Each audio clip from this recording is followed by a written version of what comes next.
So you were in Italy, you were competing, you were working out hard, you were reading the magazines from the US. Yeah. When was the time that you got an idea you gotta get to the US, to LA? Almost immediately. Yeah. When I saw Joe Eater's magazines with the guys on the beach and the girls, and I thought that's it. I mean, I liked Italy, but I was kind of longing for Australia, just living by the beach and that kind of sunshine and warmth.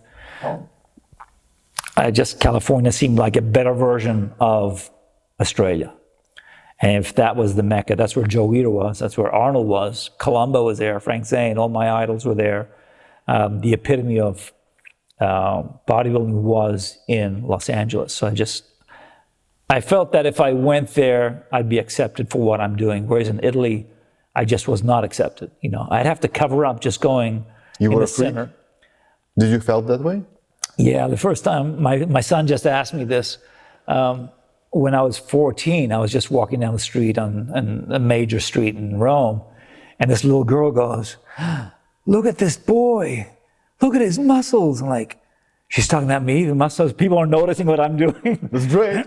So I was shocked and happy at the same time, but they were so in awe of me, almost not scared, but like, you know, what kind of person is this? And then one girl says, "What do you do? Like, what do you do to get this?" I said, "Oh, I just lift weights and stuff." Like, wow, they're like so mesmerized. And I wasn't probably that big at 14. I started at 12. By 14, I was gaining rapidly, but I was still on the skinny side.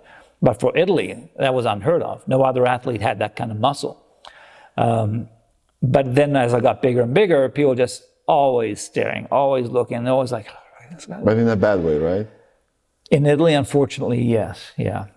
I'd say 8 times out of 10, they're like, yeah, you know. So the guys, I don't know if they felt threatened. They just, you know, girls are just kind of like weirded out. Some liked it, some didn't. You know, some were like, "Oh, that's too much," or at least that's what they would say to their boyfriend. So you never really knew how you would come across.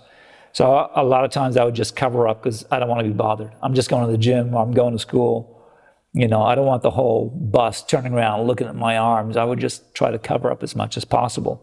Whereas California, like, these guys are walking around in tank tops in the supermarket. I can't walk around in a tank top in the supermarket in Italy. I mean, everybody would just like gawk and stare, you know, you'd be like this freak. Whereas California, you're accepted. Like, this is like bodybuilding heaven, which I think it was at the time. You know, so I had this longing to be in California, I think, for acceptance. And in a way that it really was. Because here you had like the huge, you know, football players or basketball players. The whole species in America was bigger than the Italian race, so to speak, you know, putting it bluntly. It's just a bigger frame, you know. Just like there's a big difference between like Italians and Germans. You know, the German tourists that come to Italy, we see them a mile away. They just look differently, you know. And the American bodybuilders, just the American population was just a lot bigger and thicker than the skinny, short Italian guys, you know.